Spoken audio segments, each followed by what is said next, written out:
नमस्कार, माझ्या यूट्यूब चॅनलवर आपल्या सर्वांचं स्वागत आहे. तर आज आपण बघतोय सध्या पितृपक्ष चालू आहे आणि पितृपक्षात कावळा आणि पितृपक्ष यांचा काय संबंध आहे ते आज आपण बघूया.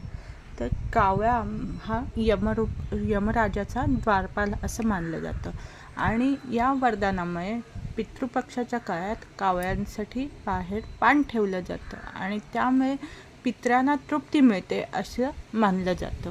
तर पितृपक्ष सुरू झाला की पितरांबद्दल कृतज्ञता व्यक्त केली जाणे, त्यांना जेवणाचं पान ठेवून त्यांची कृपादृष्टी सदैव आपल्यासोबत राहावी म्हणून प्रार्थना केली जाते.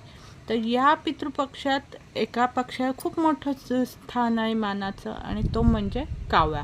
आणि कावळ्याने पिंडाला किंवा अन्नाला स्पर्श केला म्हणजे मृत व्यक्तीची इच्छा पूर्ण झाली असे समजले जाते. Thanks for watching. जर व्हिडिओ आवडला असेल तर लाईक करा, शेअर करा आणि